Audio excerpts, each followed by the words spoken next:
ඔයාලගෙන් කීයෙන් කී දෙනාද දන්නේ මේ බෲස්ලි අපි වගේම සාමාන්‍ය මිනිසෙක් නෙවෙයි කියලා?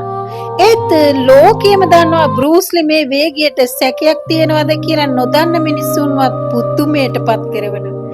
1971 දී කැනඩාවේ ද පේල් බටන් ෂෝ එකේදී මේ ෂෝ එක ඉදිරිපත් කරන මේ බෲස්ලිගෙන් අහනවා ඔබේ වේගය ඔන්න අපි ටිකක් පරීක්ෂා කරලා බලමුද කියලා.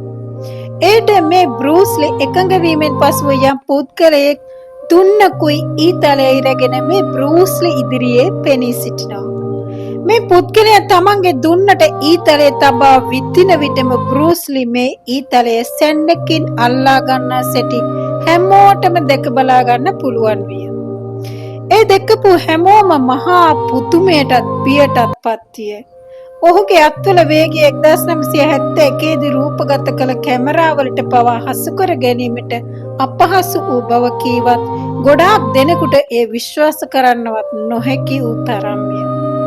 හරියටම කියනවා නම් මේ බෲස්ලි අපි වගේ සාමාන්‍ය මිනිසෙකු නොවන බවත් ඔහු විදුලි සැරක් මෙන් වේගයක් තිබෙන මිනිසෙකු බවත් මීට කලිනුත් මීට පසුත් ගොඩ දෙනෙක් විශ්වාස කරලා තියෙනවා. ඉතින් ඔයාලා මේ බෲස්ලිගේ මොන හැකියාවකටද කැමති? කමෙන්ට් කරන්න යන්න. මේ වගේ තවත් දැනුමක් ලබා ගන්න පුළුවන් වීඩියෝ බලන්න මේ පේජ් එක ෆලෝ කරලා තියාගන්න. අමතක නොකර ඔයාලගේ වටිනා අදහස් මෙහි ලියා යන්න අමතක කරන්න එපා.